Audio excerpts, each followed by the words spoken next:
Just how much wealth do you need to be in the top 10%? Well, on this video, I'm going to share with you the average net worth figures for UK households, including what it would take to be in that top 10%. I'll also share 5 tips for how you can increase your own net worth. If you're new to this channel, I'm Matt. I'm a finance consultant. I've spent over 8 years working for one of the top consulting companies in London. I now run my own company, and on this channel I talk all things personal finance. So before we get going with revealing the net worth figures, it's worth explaining what net worth is and how it's calculated. It's the calculation of what you own, your assets, minus what you owe, your debts and liabilities. So for example, if you had a £250,000 house, £50,000 in your pension and £10,000 in savings in a bank account, then that would mean that you have £310,000 worth of assets.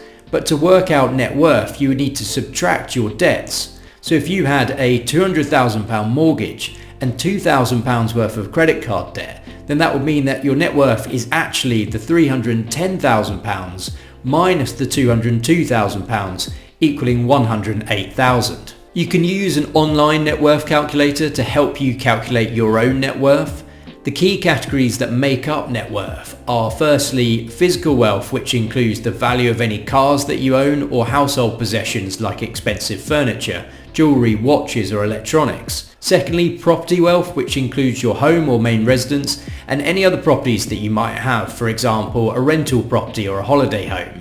This is the value of the properties minus any mortgage debt. Third is the value of your pension investments, and fourth is your financial wealth from things like savings, stocks and shares and any other financial investments that you might own, minus any financial liabilities like credit card debts or personal loans. Importantly, net worth is not to be confused with earned income, which is your paycheck or monthly salary. You might be earning over £100,000 a year, but if you spend all your money and you don't save, invest and have assets, then your net worth is going to be zero. So let's get going and look at the average net worth of UK households based on data from the ONS.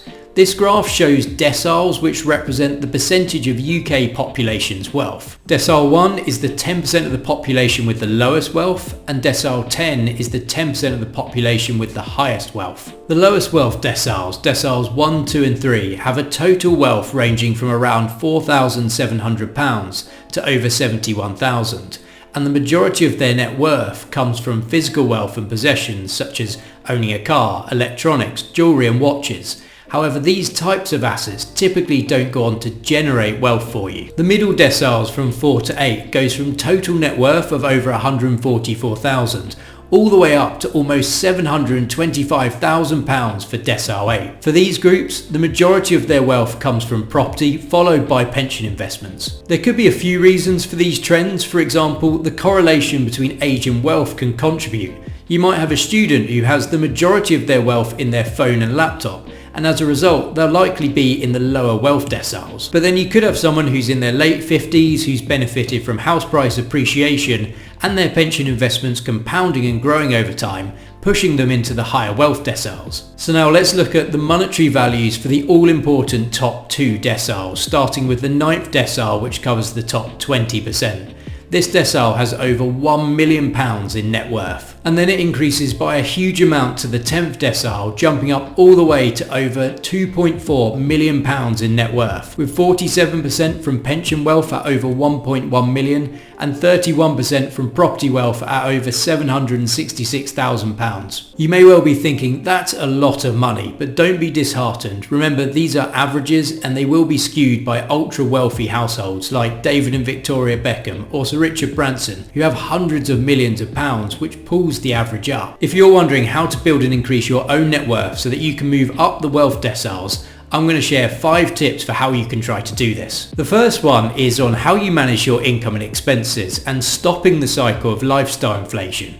As you earn more money, you spend more money. Many of the people who have large wealth aren't actually the same people who spend lots of money on designer clothes, sports cars, or multiple holidays abroad. If you can do your best to keep your expenses at a similar level or within your means while your income goes up, you'll find you're able to grow your wealth at a much faster rate. One of the things I found really helpful was to have an income and expenses tracker. It helped me to set a goal on where I wanted to get to identify what I could save and invest, and it also helped me to target reducing the cost of large monthly expenses so that I can manage my budget to be within my means each month. The second point is to pay off any high interest debt that you've got, such as credit card debt, car loans, personal loans, or student debt. It's very hard to build your savings and wealth if you've got high interest debt. It can often feel like you're living paycheck to paycheck. As soon as your pay comes in, you spend it on rent, bills, you pay off any credit card interest, and then you find at the end of the month that you haven't got any money left to save and invest. So if you've got high interest debt, make this a priority to pay this off as soon as possible. Start by listing any debts that you have with an interest rate of greater than 7% and pay off the highest interest first. Third is to save at least 20% of your income each month and to put it into your pension and investments. If you haven't done this already, start by opening a tax-free investment account such as a stocks and shares ISA, and also maximize your contributions into any employer matched pension schemes that are available to you. Fourth is to focus on ways to increase your income. There are a few ways to do this. One way is by investing in yourself to increase your skills so you're more valuable in the job market, either to be able to negotiate a higher salary or to be able to find a higher paying job. For example, if you currently work as a waiter in a restaurant and you manage to save up £500 and you take that money and you pay for a sales course which enables you to get a sales job earning more money, if you were then able to add the ability to do marketing on top while you're doing your sales job, then you can now run your own ad campaigns, you can get customer leads in, and you can close sales. Your earning potential has just gone up tenfold from the pay you were getting as a waiter. Another way to increase your income is to start a side hustle business. There are lots of videos on YouTube and online giving ideas of what you can start from scratch. And many of these don't require lots of startup money to get going with yourself. For example, it could be teaching a short course online about how to edit photos, which you can do on platforms such as Udemy. Have a think about what strengths and skills you already have which could help you to earn some additional money on the side. And the fifth and final point is to invest with a long-term mindset. The trend for most people is that net worth grows as you get older, and it's important to be as consistent as you can with your investments so that compound interest can do its job in helping your money grow over time. If someone with 30 were to invest £500 per month over a 35-year period, assuming an average annual rate of return of 8%, they would have over £1 million of investments by 65. That's pretty good going. The earlier you can save and invest, the more benefit you can get from compounding your investments. The other part to this is acquiring assets which grow in value over the long term. If you look at a lot of the wealthiest people in the world, people like Elon Musk, Warren Buffett, Bill Gates, their wealth isn't based on just having cash in the bank. It's based on the value of the assets that they own. They've acquired assets such as businesses or property, and their wealth grows from the equity value increasing and also from the assets generating income. And that income's then reinvested to buy more assets, and that cycle keeps compounding, growing the size and value of their assets and wealth. So these are my top 5 tips for helping you grow your net worth and wealth. I hope this video has been helpful. Feel free to leave any questions in the comments and give the video a like and a subscribe, and I'll see you on the next one.